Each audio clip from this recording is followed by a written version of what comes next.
Nous allons maintenant passer à Rachel, qui est aussi en présentiel. Donc Rachel est avocate et candidate au doctorat en droit à l'Université Laval. Son projet de recherche est intitulé Équité d'accès aux espaces verts urbains au Québec, rapport entre le droit de l'aménagement du territoire et la justice environnementale.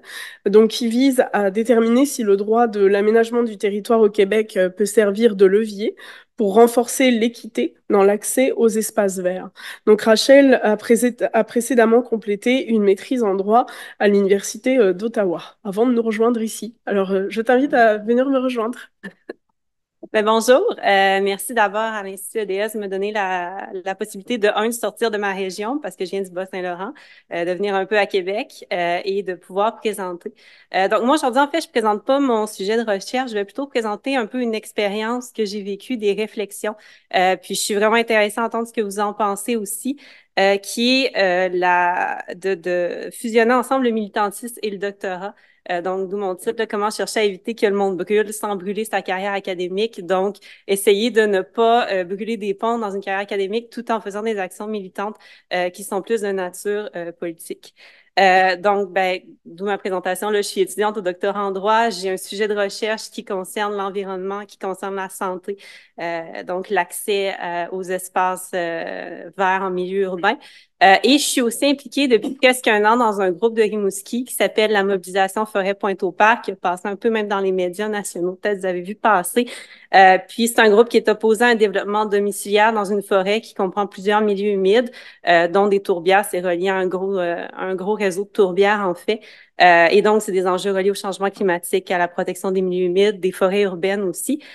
Puis moi, j'ai aussi cette double difficulté-là que je suis aussi avocate, mais je dis techniquement avocate, en fait, parce que en raison là, des exigences du barreau, moi, je paye juste, question technique, là, je paye juste une partie de mes cotisations, donc je peux juste donner de l'information juridique et non des conseils juridiques. Donc, c'est toujours cette espèce de balance-là à faire, même dans une mobilisation, de vraiment dire, moi, je suis pas là pour donner de l'info juridique, puis expliquer la distinction, c'est pas toujours facile. Donc, c'est de tout concilier ça ensemble dans une mobilisation citoyenne. Donc, quelle est l'implication d'un chercheur dans le militantisme climatique? Puis, je suis allée chercher en fait une citation de Bruno Latour que j'aime beaucoup, qui va vraiment chercher cette question-là, en fait, que le climat, c'est en fait devenu une question politique, qu'on le veuille ou non. Même si on a des données scientifiques, je pense qu'il commence à être quand même en quantité plus que suffisante pour démontrer qu'il y a une urgence climatique. On voit que la transmission de connaissances a réussi pas à tout faire. Il y a encore des limitations dans beaucoup d'aspects de la société au sujet de cette question-là. Et donc, comme jeune chercheur qui est proche de ces enjeux-là, en raison de mon âge, du fait que ça va définitivement m'affecter dans les prochaines décennies, comment est-ce que je peux essayer de conjuguer ce rôle-là de faire la recherche scientifique avec le militantisme qui est plus direct, qui est une action qui est beaucoup plus présente aussi dans la société. Donc, le plan de la présentation va brièvement parler de la notion de neutralité du chercheur, sa compatibilité avec le militantisme, c'est quoi les enjeux. Puis après, je vais revenir sur mon expérience dans la mobilisation Forêt Pointe-au-Père, aussi montrer différents questionnements, différents enjeux que j'ai rencontrés, donc des réflexions reliées à ça. Donc, tout d'abord, la question de la neutralité dans la recherche. Ben, tout d'abord, quand on parle de neutralité, le concept qui revient fréquemment, c'est cette notion-là de neutralité axiologique qui est très présente dans les écrits de Weber, qui est aussi traduite par la non-imposition des valeurs, qui je trouve est peut-être plus représentative de qu'est-ce que ça signifie. C'est un peu cette question-là de la neutralité éthique que Weber applique particulièrement dans le contexte académique. Donc, par exemple, dans l'enseignement, qu'en position d'autorité, l'enseignant n'a pas à tenter d'influencer ses étudiants en leur imposant un système de valeurs plutôt qu'un autre, mais il faut qu'il leur présente tous ces systèmes de valeurs-là de façon objective. Weber venait quand même mettre certaines limites à la neutralité axiologique dans le sens que ça n'empêchait pas un chercheur de s'impliquer dans des débats politiques ou sur la place publique, mais quand on rentrait dans le contexte académique, que ce soit ben, les colloques, les cours, les conférences, la publication d'articles, la neutralité axiologique restait très importante. Puis en fait, ce qui est intéressant dans ça, c'est que ça ramène aussi à d'autres notions, par exemple celle de la crédibilité scientifique. Donc oui, même si cette distinction-là est faite, si mes écrits, c'est dans le milieu académique, ma position de militante ne ressort pas, même si aujourd'hui, ben, je contredis ça en vous la présentant aussi. Comment est-ce qu'on peut être certain que ça vient pas un peu contaminer la recherche dans un sens? Est-ce que c'est grave que ça vienne contaminer la recherche parce que ça va venir certainement influencer peut-être le cheminement aussi de pensée qu'on fait. Et il y a toute cette question-là, donc, de la frontière entre le militantisme et la recherche. Est-ce qu'on peut mettre un mur opaque entre les deux? Si on n'est pas capable, c'est à quel moment qu'il faut cesser l'implication? C'est quoi les questions sur lesquelles on est mieux de pas se prononcer? Donc, c'est toutes sortes de questionnements qui ramènent aussi, donc, quand on est un chercheur au doctorat, c'est toute la carrière académique qui est à bâtir aussi. Donc, comment on fait pour s'assurer que ça va pas nuire, que, par exemple, si on postule à des postes puis qu'on a eu des rôles de militants qui étaient assez présents, qui ont transparu, surtout dans une petite communauté comme Rimouski, est-ce que ça va pas venir influencer négativement? Donc, toutes sortes de questions auxquelles je répondrai pas nécessairement là, en entier, mais c'est des réflexions à avoir. Donc, pour venir en fait à la question de la mobilisation de la forêt Pointe-au-Père. Donc, comme je l'ai dit, c'est une mobilisation qui est active là depuis un an ou deux, qui est opposée à un projet de développement qui est prévu par la ville de Rimouski dans ce qu'on appelle, nous, dans la mobilisation, la forêt magique. Moi, quand j'étais plus jeune, on appelait ça aussi la tourbière de Pointe-au-Père parce que c'est définitivement, là, il y a une partie qui est une tourbière très, très visible. Il y a des sentiers récréatifs qui sont utilisés depuis des décennies par les résidents. Puis, dans le cadre de ce projet de développement domiciliaire-là, à la base, on parlait de 800 logements qui seraient allés à l'emplacement de la forêt. Maintenant, ça l'a diminué. Il y a eu un plan concept préliminaire qui est sorti à l'automne. Puis là, on a diminué à 600 logements avec une partie de la forêt qui serait préservée. Je vais vous montrer les cartes par la suite. Puis, c'est à noter aussi que ça, c'est en parallèle avec une crise du logement qui est très importante à Rimouski. En 2023, on avait 0,6 % d'occupation. C'est très bas. Il y a des problèmes de logement criants à Rimouski qui paraissent là, de façon visible dans les dernières années. Et donc, la mobilisation a un peu trois axes. Elle souhaite d'abord protéger la forêt. Elle souhaite aussi proposer des alternatives qui sont plus centrales pour répondre à la crise du logement. Donc, aller densifier dans le centre-ville avant d'aller dans des milieux naturels. Et elle veut aussi favoriser la participation publique des citoyens dans l'aménagement de Rimouski. Donc, c'est un peu les objectifs. Puis moi, mon rôle, comme je vous disais, c'est l'information juridique, mais c'est pas seulement ça. J'ai participé à différentes activités, donc organiser des activités. Là, par exemple, un BioBlitz. La première photo, c'est un BioBlitz qu'on a fait en juin dernier pour aller recenser les espèces présentes dans la forêt. Il y a eu aussi une chasse au trésor récemment là, où je suis allée aider à monter une tente. Donc là, c'est très loin des côtés académiques, c'est plus de l'organisation. Je suis comme un peu la spécialiste des demandes d'accès à l'information. Qu'on le veuille ou non, le fait que ma signature inclut avocate semble accélérer beaucoup les demandes d'accès à l'information. Depuis qu'il m'appelle maître dans les courriels, la vie, en fait, ça me prend peut-être 2 semaines d'avoir des réponses. Avant, ça pouvait prendre plusieurs mois. Donc, c'est une information assez intéressante à savoir. Et donc, ici, en fait, c'est une carte là, du projet pour un peu vous permettre visuellement de voir qu'est-ce que c'est. La première carte, ça montre présentement de quoi a l'air le milieu. Donc, en haut, ce qui est bleu, c'est des milieux humides. Ce qui est comme un peu plus vert gris, c'est des zones ouvertes, donc c'est des anciens champs. Et le reste, c'est des milieux boisés. C'est à noter qu'il y a seulement la partie au nord qui a été caractérisée. La partie au sud, c'est majoritairement une tourbière. Il n'y a rien pour l'instant qui est prévu là. Tout simplement parce que côté construction, je pense que ce serait quand même assez compliqué. Là, c'est un milieu qui est définitivement humide à l'année. Là, l'été, on peut littéralement pas y aller. Là, à droite, en fait, c'est là la dernière version du projet. Donc, comme on voit, il y a deux parties qui seraient développées. Au milieu, il y a un espace vert qui serait conservé, qui serait traversé par une piste cyclable. Donc là, il y a comme des enjeux qui restent à voir. Est-ce que ça va faire que ça va assécher le milieu humide, par exemple, qui reste en haut? Donc, c'est ces questions-là aussi qu'on a à la mobilisation. C'est en fait, ben, c'est quoi le rôle des arguments scientifiques dans une mobilisation citoyenne? Ça a été quoi le rôle dans cette mobilisation-là? En fait, moi, avec deux autres étudiants universitaires, à un moment, on a décidé de publier un mémoire avec différents arguments autour de la protection de la forêt. Donc, il y avait aussi Mathieu Percha qui a un doctorat en philosophie et Vincent Tremblay qui est au baccalauréat en développement des sociétés territoires. Donc, les trois, on a travaillé sur un mémoire qu'on a soumis au conseil municipal en octobre 2023, puis après, on l'a soumis de façon plus officielle dans le cadre d'une consultation publique. On avait donc trois parties, les enjeux économiques et politiques, les enjeux écologiques et de santé publique et les enjeux autour de la crise du logement, puis on l'a accompagné de différentes recommandations.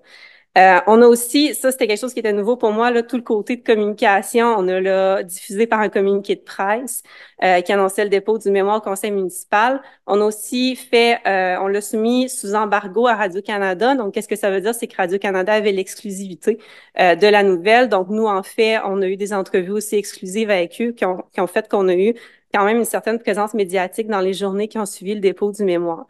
Euh, et ce qui est intéressant de ça, en fait, c'est que ça permet aussi de voir les limites de ce type d'exercice-là. Tout d'abord, ben, c'est un sujet qui est vaste. Comme vous avez pu voir, là, les types d'enjeux qu'on a abordés, ça dépasse définitivement nos expertises.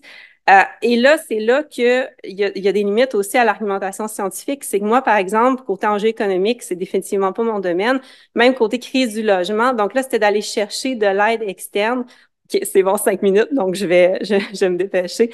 C'est d'aller chercher cette aide externe qui va permettre d'aider, tout en étant conscient de ses limites comme chercheur aussi, parce qu'on veut pas aller dire n'importe quoi. C'est vaste, ce projet-là. Il faut faire attention aussi de pas dépasser ces limites-là qu'on a. Il y a la longueur du document. On a essayé de le faire le plus court possible. C'était quand même 27 pages. Donc là, c'est le questionnement. Est-ce que les élus sont capables de comprendre un document de 27 pages qui reste quand même complexe sur certains aspects? Puis c'est le choix des sources. Donc, si on par exemple, plus des articles scientifiques disponibles sur des bases de données scientifiques, les élus et les citoyens n'ont pas nécessairement accès à ça. C'est des bases de données payantes qui coûtent d'ailleurs très cher. Donc, qu'est-ce qu'on fait? Est-ce qu'on va chercher plus des revues de la littérature? On est allé chercher aussi des documents de l'INSPQ qui sont accessibles au public parce qu'il y a cette question-là aussi que sur les choses sur lesquelles on s'appuie, il faut que les gens puissent y avoir accès aussi. Ensuite, je vais y aller quand même assez rapidement. Il y a eu tout ce questionnement-là aussi, les liens de la recherche avec les médias. Donc, comme probablement plusieurs d'entre vous le savent, le discours médiatique et le discours scientifique est quand même assez différent. En science, on veut toujours un peu essayer d'exposer toutes nos connaissances. Moi, j'ai tendance à faire ça, à parler trop longtemps. Puis c'est pas ça le but des médias, là. Quand on commence à faire ça sans exposer 5 minutes, on va se faire couper, c'est clair, parce que c'est pas ça leur objectif. Eux, ils veulent interpeller le lecteur, ils veulent aller à la nouvelle rapidement. Puis ici, en fait, j'ai mis un exemple, là, peut-être un échec de la mobilisation, quelque chose à retravailler, c'est que nous, nos arguments centraux a toujours été qu'il faut pas opposer crise du logement et crise environnementale, que les deux vont ensemble et qu'il faut essayer de régler ces deux problèmes-là en même temps, pas les mettre en opposition. Le Devoir, en fait, a fait 2 journées là, de suite des articles un peu qui allaient un peu dans les deux sens. Donc, quand la crise du logement se heurte à la crise climatique et logement et climat, des alliés objectifs à réconcilier, sur le plan régional, on n'a jamais réussi à avoir cette conciliation-là dans les médias locaux. Ça n'a jamais été transmis. Et le deuxième exemple, c'est un autre article dans Le Devoir où à ce moment-là, j'avais intervenu. Puis c'était la formulation, là, vous allez dire c'est des détails, mais tu sais, je suis en droit, donc moi, le choix des mots, c'est toujours important. C'est vraiment, il y avait cette mention-là de déclaration faite à l'étranger qui, moi, je trouvais sortait un peu étrange. Puis moi, quand j'avais été en entrevue, j'avais vraiment dit, c'est des déclarations, on se base sur des déclarations internationales, la documentation internationale, les rapports du GIEC, des études scientifiques aussi. Puis ça a comme sorti pas nécessairement comment ça avait été dit. Puis ça, c'est cette difficulté-là de s'exprimer, de sortir du contexte académique, d'aller s'exprimer à des journalistes qui sont pas tous des journalistes scientifiques et d'essayer de vulgariser ses propos, encore une fois très rapidement parce qu'on a à peu près 5 minutes là, pour une entrevue téléphonique avec des journalistes. Fait que c'est ces difficultés-là aussi, ce discours-là à essayer d'adapter.